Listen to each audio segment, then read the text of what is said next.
Getting ready to kick off week 4 tonight with an AFC North battle in Pittsburgh. Also, happy October, a great month for all of us sports fans. Thank you for hanging with us here on First Take. Skip Bayless, Stephen A. Smith, what up? Karam, all here in the house. Hey. We got the great pumpkin with us today, right?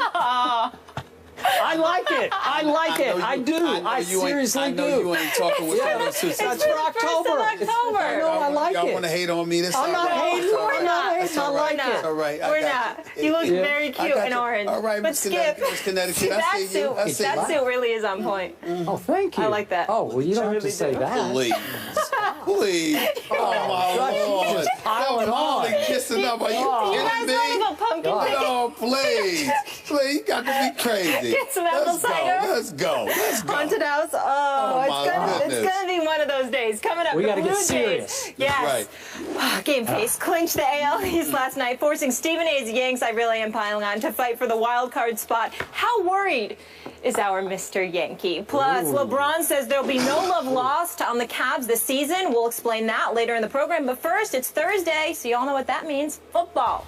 AFC North rivals face off in Pittsburgh. We know they'll both be fired up for this one. The winless Ravens take on the 2-1 Steelers. Now, with Ben Roethlisberger out 4 to 6 weeks with a knee injury, Michael Vick will get the nod for the Steelers, who last year ranked last in total QBR, completion percentage, and yards per attempt.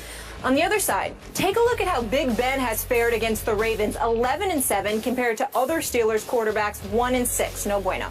Check out the difference in yards per game as well. So initially, Pittsburgh was a 3.5-point favorite. Now with Ben out, Baltimore is a 2.5-point favorite on the road. Stephen A., will the Ravens get their first win this season tonight? Molly, a.k.a. Miss Connecticut. Skip Bayless.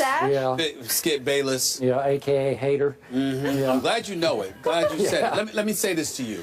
Seriously speaking, the Ravens are in a desperate situation. They are. They have absolutely got to win this game, or in my estimation, this season is over. Yep. I believe the Ravens will lose this game. I think the Pittsburgh Steelers are going to win this game. When I think about the Ravens, Skip Bayless, there are two things that really jump out at me. Where is Justin Forsett? He has not been running the football effectively at all after having a breakout season last year in the aftermath of the whole Ray Rice fiasco. I don't know if he's feeling himself or the offensive line isn't protecting him, but they must be doing something right because Joe Flacco is passing the football relatively well.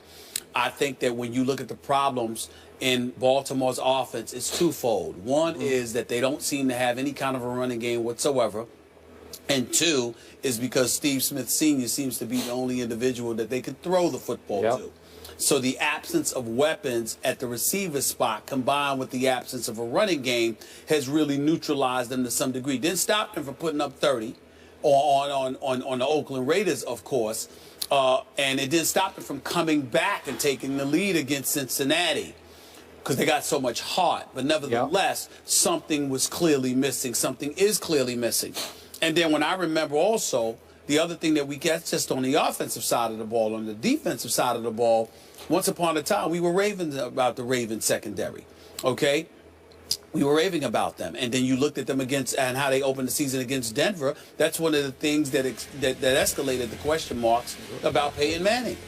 And yet you see these guys, the past 2 weeks, they've given up 723 yards passing and 6 touchdown passes. It's the last 2 weeks.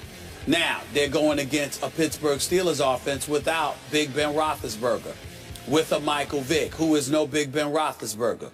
We do understand that.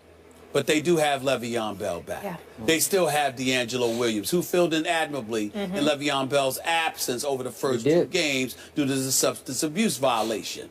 Then we also take into account the fact that you still have Antonio Brown. You still have Marcus Wheaton. You still have a Heath Shuler, okay? So all of those requisite weapons that you have at your disposal, the only thing that gives me cause other than Big Ben being out is that Pouncey is out as well, so protection may be an issue for the Pittsburgh Steelers. But then I remember that Terrell Suggs got injured, and he's out for the year. And McPhee got moved away, and he left for Chicago. So the combination of those 2 premier pass rushers for the Ravens, who are no longer in the lineup, combining that with the Ravens' secondary issues because guys like A.J. Green seem to do what they want, when they want it, how they want it. I think it's a lot for the Ravens to overcome. If this game were in Baltimore, I would say that the Ravens would have the edge, despite everything that I said, because the adrenaline and the momentum from that home crowd, combined with Michael Vick being on the road, I think would be too much for them to overcome. But because it's in Pittsburgh, I'm going to pick just as much heart as it is head, and I'm going to roll with the Steelers to win tonight's game. I think it'll be close, like 20-19 until until the fourth quarter arrives, and then I think the Steelers will pull away and they'll win something along the lines of 32-19. 32. I'm writing that down. 32-19. I cannot disagree with one point that you made, except for your conclusion. I'm going to go with the Ravens tonight, but I think you'll be able to appreciate how my emotions are mixed by the two quarterbacks. Sure. Michael Vick is one of the great redemption stories in the history of professional sports. Without question. I don't want to walk back through all of it. You know, obviously, I'm a dog lover. I don't forget, but I definitely have forgiven Michael Vick.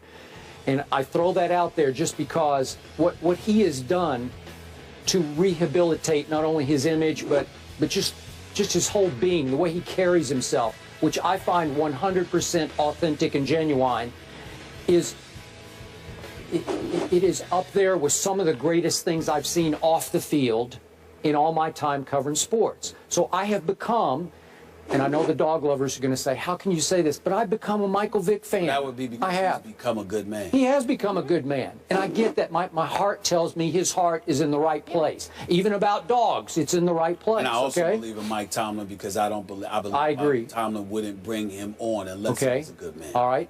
He is now facing a quarterback I have often criticized on this show. I have called Joe Flacco many times Joe Fluco on this show because when you least expect it, talk about QBRs, he'll throw you one of those 0.3 QBRs. When you least expect it, he can be Fluco. But I keep looking at his numbers at this stadium, and he is 4-6 against Pittsburgh at Pittsburgh. That's a really good bottom line, that you've beaten this team 4 times, at your arch rival, 4 times in its stadium in Pittsburgh, Pennsylvania, including last year's first round of the playoffs, which led on to the New England game, which became very controversial. But remember, Flacco was great against Pittsburgh last year in the playoffs. So the last time Pittsburgh saw him at Pittsburgh, he lit him up.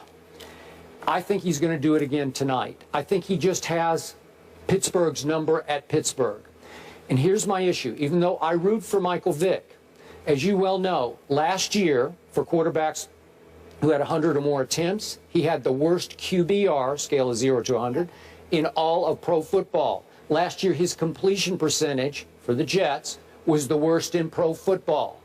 His completion percentage has declined over the last 3 seasons, down, down, down. And now I'm back to your point that you have driven home to me.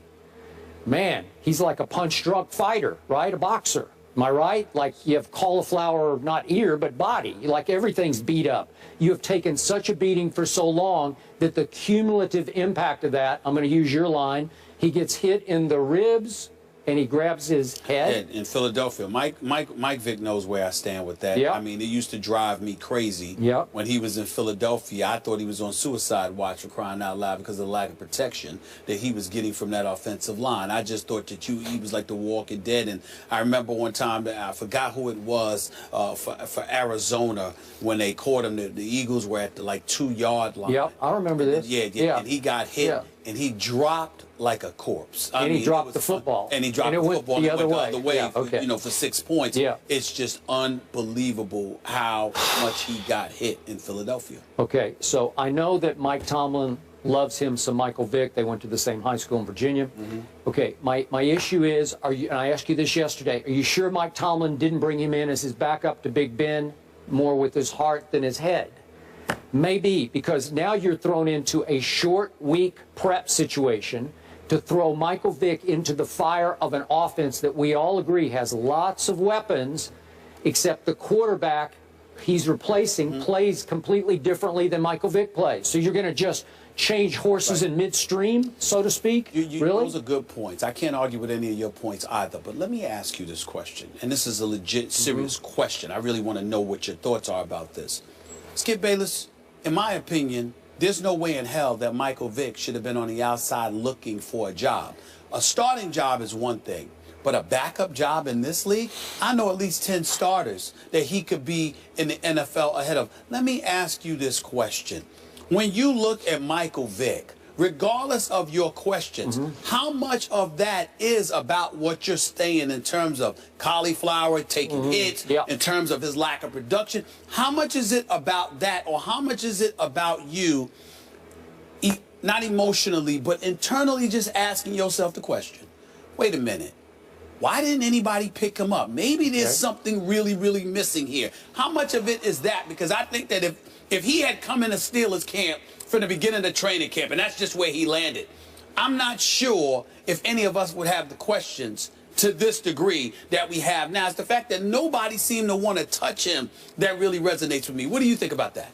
Michael Vick's comments to the New York media last year indicated he was nearing retirement, like he was considering this, I'm going to hang him up. Okay. And it felt like the rest of the league thought it was about time for him to hang him up. Got it. And even you agreed with me when Mike Tomlin shocked us all by bringing in Michael Vick to replace Landry Jones as the backup quarterback. Even you said, man, this is probably his last hurrah. Like nobody else would have given him this last stop. But right? I didn't think he deserved that. I just think he had issues with the dog lovers. Okay, well, I'm sure that plays some role. And then I think that the durability issue definitely is a huge deal for me. All right? Yeah.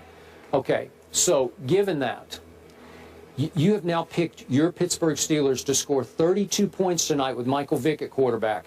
Boy, that's putting a lot of pressure on him, and I think your expectations are awfully high. Well, let me tell you why I don't think it's awful high, because I think Le'Veon Bell is considered, largely the best running back in football, not just because of his ability to run, but his ability to combo running back that he is. Like Adrian Peterson's got more yards than anybody as a running back in the NFL at this particular moment in time. But the bottom line is he can't catch out of the backfield the way Le'Veon Bell can, which is why Le'Veon Bell is so appreciated. All right. So if you're Michael Vick in Pittsburgh and you've got an offensive coordinator like Todd Haley with Mike Tomlin watching over him, insisting you dip and dunk to a Le'Veon Bell, then suddenly you're Michael Vick, and it ain't called upon you to just drop back and try to fling that football. You've got guys that you can hit in short yardage situations with him and Antonio Brown more than capable of making plays after the catch. Okay. And I think that limits the risk of Michael Vick. So therefore, you're not asking Michael Vick to be the one to produce those 32 points that I predicted. I'm leaning on Le'Veon Bell and Antonio Brown and Marcus Wheaton and Heath Shuler and those boys. That's the difference. I agree, but not to compare Brandon Weeden to Michael Vick, but I saw what happened to my Cowboys, and I like Brandon Weeden, but when you throw him in there, it doesn't look the same anymore. Okay. And I don't think the Steelers he's had a lot are more gonna, time with that team. He's been there for 2 years. Yep. Michael Vick is on a short week.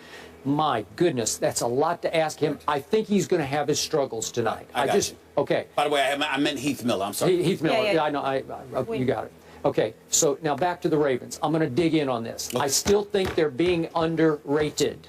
Again, our power rankings, voted upon by our writers on ESPN.com, have them all the way down at 22. Yep. But our analytics department hangs right in there and says, no, they're the 11th best team in pro football. Well, that's ridiculous. Okay, well, let's see. I don't know if it's ridiculous. I don't know if you could say 11 when you 0-3. Okay, but how did they get to 0-3? They could have won all three of them, and two of them are against really good teams. But Skip, they lost to the Oakland Raiders. Now wait. I know, at Oakland, there's no cakewalk anymore. That's no gimme. Excuse me. We're learning that there's the possibility that they're not a cakewalk we discussed anymore. it yesterday. We're not sure yet. Okay. We're not but remember sure. what happened. Flacco was throwing into the end zone in the opener at Denver. Okay. And made a great throw to Crockett Gilmore, and I thought it was going to be a touchdown, and two Broncos fly across and break it up and intercept the pass. It was a great play, and it cost them at the buzzer the game. And then they had to stay out west because they had to play the Oakland Raiders at Oakland. And they lost Terrell Suggs. Okay, I keep saying Terrell Suggs. Yep. Okay, they lose him in the fourth quarter, late in the game against Peyton Manning. Yeah, and it was a game at the time. Oh, okay, there's a little hangover going on, and then they're ahead of the Oakland Raiders, and they give up a late touchdown pass. The Bengals. No, You mean last week? no, I'm talking about the Raiders when they had to stay out west. Right. They're ahead of them, and it took a late touchdown pass by Derek Carr out of the blue to beat them 37-33. I want to hear anything about staying out west. What the hell were they in? The Motel 6? I'm sure they were chilling. They went in the Ritz-Carlton or whatever. They didn't get to go home. It was out there. Okay, how often does that happen during an NFL season? I understand. Rarely. I understand it's foreign, but that's like giving the Jets or the Dolphins an excuse that London, they got to fly to London. How often do you do that? Right. So whoever goes out there, somebody got to win. Come on now. I can't use that Justin as an excuse. Forsett is being underrated. He will have a good game tonight. He'll have a better game than he's had because he had no game. He was fantastic last year. I know he was fantastic. I don't get why he's not running. And you know what? Steve Smith, your namesake, or are you his namesake? I'm not which way. Well, I am older. I am older. Okay, you're older. But speaking of getting older, the older he gets to me, the better he gets. I'm serious. The other night. I mean, he's Steve Smith Senior. We keep emphasizing senior. It's going to be a good matchup between him and Mike Mitchell. He's still playing like he's a junior to me. Listen, I have him on both my fantasy teams. I know you guys aren't into that, but I believe yeah, of course. That makes a world of difference. That's all that matters. So this show is over because Molly's got it on his Exactly. You guys are missing out on life. Stop Fantasy talking. is fun. Unbelievable. Okay. Now America believes in Steve Smith. All right, so bottom line. They always did. I'm going to go. I don't think Michael Vick can score more than, I'm going to throw this out, 23 points. And I got Flacco scoring 25. Just an odd little score, but 25-23 Flacco over Vick. That's what I'm boiling it down. 32-19. All right, you got it. Let's roll. All right, moving on.